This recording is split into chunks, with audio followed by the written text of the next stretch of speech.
Video disclaimer: This video is only for entertainment purpose, so please don't take seriously. Hello guys, मेरा नाम है मानव और आपका स्वागत है आपके अपने चैनल आरसी मैशअप में। गाइज, आज के इस वीडियो में हम देखने वाले हैं एक कमाल के मैशअप रिएक्शन को। अगर आपको ये मैशअप रिएक्शन की वीडियो पसंद आएगी तो वीडियो को लाइक और शेयर जरूर कर दीजिएगा और चैनल पे नए हैं तो चैनल को सब्सक्राइब जरूर कर लीजिएगा। Thank you. तो गाइज, आगे की बात हम वीडियो खत्म होने के बाद करते हैं, तो चलिए इस कमाल के मैशअप रिएक्शन की वीडियो की शुरुआत करते हैं। Hope you will enjoy.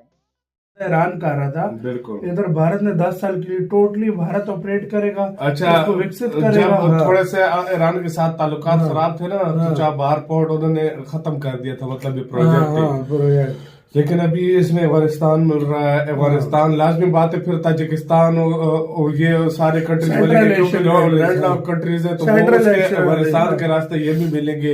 ये बहुत बड़ी अचीवमेंट है अगर देखा जाए। देखो, हम ये अफसोस से कहना पड़ता है कि हम कहते हैं हमारे पास जो है ना गवादर पोर्ट है, हम ये करेंगे वो करेंगे, लेकिन हमारा मतलब बहुत कम इतनी जल्दी हमने सफलता हासिल नहीं की जितनी की है। ये बात सच है। गवादर पोर्ट हमारी क्या, उधर चाइना ही अपनी एक्सपोर्ट कर रहा है। वही कह रहा हूँ मैं, वही कह रहा हूँ मैं। उसी पॉलिटिक्स में खुलकर सामने आ चुका है। अपने आर्थिक और कूटनीतिक इंटरेस्ट को सुरक्षित करने के लिए अब भारत दूसरे देशों में जाकर बहुत ही एडवांस और शक्तिशाली इंफ्रास्ट्रक्चर खड़ा कर रहा है, जिसके सबसे लेटेस्ट इंसिडेंट ने पाकिस्तान और चीन को सबसे बड़ा झटका दिया। खास करके पाकिस्तान के लिए यह अब तक की सबसे बड़ी भू राजनीतिक हार के तौर पर देखा जा रहा है। दरअसल दोस्तों, लेटेस्ट अपडेट के अनुसार भारत ने ईरान के चाबहार बंदरगाह को लेकर अब समझौता फाइनलाइज कर लिया है। मीडिया में निकल कर आ रही लेटेस्ट रिपोर्ट के अनुसार भारत और ईरान के बीच में चाबहार बंदरगाह को लेकर आखिरी समझौता हो गया है, जिसके तहत अब चाबहार बंदरगाह अगले 10 सालों तक भारत के हाथ में होगा और इस बंदरगाह को ऑपरेट करने से लेकर डेवलप करने तक की कमान भारत संभालने वाला है। चाबहार बंदरगाह में भारत के कई मिलियन डॉलर का इन्वेस्टमेंट मौजूद है और हम इस बंदरगाह को अंतर्राष्ट्रीय उत्तर पश्चिम आर्थिक गलियारे के टर्मिनल के तौर पर देख रहे हैं। रेफरेंस के लिए आप अपने स्क्रीन पर 16 मार्च का आर्टिकल यानी कल की न्यूज आप देख सकते हैं, जिसमें एनबीटी की तरफ से साफ ये रिपोर्ट किया गया है कि भारत और ईरान के बीच में ये समझौता फाइनलाइज किया गया है। INSTC मतलब international north south economic corridor Bharat, Iran, Afghanistan, Armenia, Azerbaijan, रूस, मध्य एशिया और यूरोप के बीच अब तक का सबसे एडवांस और अच्छा आर्थिक गलियारा होने वाला है, जिसकी लंबाई 7200 किलोमीटर की होगी। यह एक मल्टी मोड परिवहन योजना है, जिसकी टर्मिनल के तौर पर चाबहार बंदरगाह ऑपरेट किया जाएगा, यानी कि भारत से कोई भी सामान चाबहार बंदरगाह के जरिए हम सीधे यूरोप तक पहुंचा सकते हैं और यूरोप से कोई भी सामान भारत आ सकता है। चाबहार बंदरगाह को INSTC के टर्मिनल के तौर पर विकसित करने के लिए भारत ने $85 मिलियन खर्च करने का वादा किया था और ऐसा करने के लिए कई मिलियन डॉलर के क्रेन समेत दूसरे एडवांस उपकरण भारत पहले ही सप्लाई कर चुका है।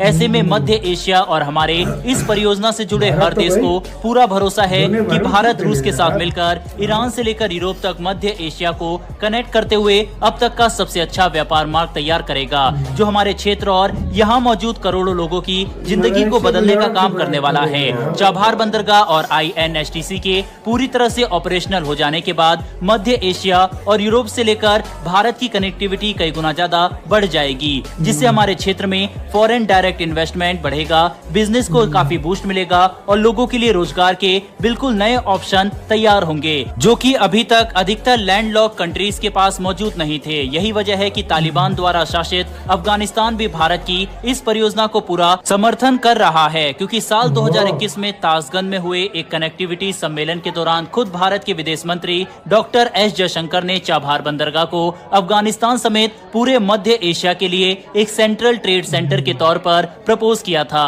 और तालिबान को भी भारत की बात सच लगी। इसीलिए तालिबान ने ईरान के साथ समझौता भी कर लिया, जिसका मतलब है कि अब भारत को अफगानिस्तान तक पहुंचाने के लिए पाकिस्तान की कोई जरूरत नहीं पड़ने वाली और यही पाकिस्तान की सबसे बड़ी कूटनीतिक हार होने वाली है। वहीं पर भारत और ईरान के बीच में चाबहार बंदरगाह को लेकर जो 10 साल का एग्रीमेंट हुआ, इसके पीछे असली मास्टरमाइंड हमारे विदेश मंत्री डॉक्टर S जयशंकर है, जिन्होंने ईरान जाकर इस पूरे एग्रीमेंट को संभव बनाया। ईरान जाने से पहले हमारे विदेश मंत्री ने अमेरिका के secretary of state Antony Blinken के साथ भी बातचीत की थी, ताकि आगे जाकर इस बड़ी परियोजना को लेकर कोई परेशानी खड़ी ना हो, क्योंकि ये भारत के इकोनॉमिक और भू राजनीतिक इंटरेस्ट के लिए काफी जरूरी है, जिससे हम लगातार अस्थिर होते समुद्री मार्गों के बीच यूरोप तक पहुंचने के लिए नया ट्रेड कॉरिडोर विकसित कर सके। अगर समझने की कोशिश करें तो पिछले कुछ सालों में भारत अपनी पॉलिसी को काफी चेंज कर चुका है। हम एक इकोनॉमिक पावर हाउस के तौर पर सामने आ रहे हैं और अपनी इस शक्ति को आगे मजबूत करने के लिए काफी जरूरी है कि हम दुनिया भर के देशों के साथ अपने व्यापार मार्गों को सुरक्षित और स्थिर रखें। ऐसा करने के लिए अब न सिर्फ भारत नए आर्थिक गलियारों को विकसित कर रहा है, बल्कि हम दूसरे देशों में बंदरगाह ऑपरेट करने के लिए भी तैयार है, जो भारत जैसे देश के लिए काफी बोल्ड स्टेप है। एग्जाम्पल के लिए ओमान ने भारत को अपने रणनीतिक रूप से काफी महत्वपूर्ण पोर्ट ऑफ डक्कम में एक स्पेसिफिक जोन दे दिया, जिसे भारत अपने हिसाब से ऑपरेट करेगा। ओमान में खुद का बंदरगाह होना भारत के लिए काफी फायदेमंद है। साथ ही इस बंदरगाह का इस्तेमाल करके हम फारस की खाड़ी से लेकर अरब सागर और लाल सागर तक आसानी से पहुंच सकते हैं। इसके अलावा भारत इजराइल के हाइफा बंदरगाह को भी हासिल कर चुका है और अब हम ग्रीस के पीरियस बंदरगाह को लेकर बातचीत कर रहे हैं।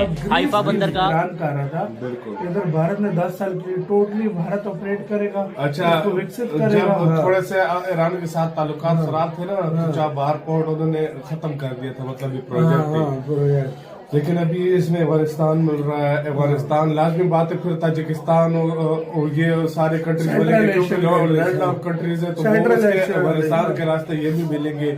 ये बहुत बड़ी अचीवमेंट है अगर देखा जाए। देखो हम ये अफसोस से कहना पड़ता है कि हम कहते हैं हमारे पास जो है ना गवादर पोर्ट है, हम ये करेंगे वो करेंगे, लेकिन हमारा मतलब बहुत कम इतनी जल्दी हमने सफलता हासिल नहीं की जितनी इंडिया ने की है। ये बात सच है। गवादर पोर्ट हमारी क्या उधर चाइना ही अपनी एक्सपोर्ट कर रहा है। वही कह रहा हूँ मैं, वही कह रहा हूँ, मैं उसी चीज का कह रहा हूँ। लगा हुआ आराम से वो एक्सपोर्ट करता जा रहा है। मैं इसी चीज को कह रहा हूँ तो कि इधर भारत दूसरे के देश में भारत ने अपनी कर ली है भाई। ओमान में भी कर ली है, इजराइल में भी कर ली है, ग्रीस में भी कर ली है, सेनेट मुख्तलिफ कंट्रीज ने बना ली है। तो जिस तरीके से सुपर पावर कंट्रीज करती है ना, अमेरिका चाइना जिस तरह कर रहा है, बाहर में भारत की नेवी भी जा सकती है, लाजमी बात है। बिल्कुल जा सकती है, सब कुछ हो सकता है। मतलब वो एक तरह स्ट्रेटेजिकली देखे तो पाकिस्तान और आने वाले वक्त में ये तुम देख लेना, ये ईरान है जिससे ये नहीं कंट्रोल हो सका सब।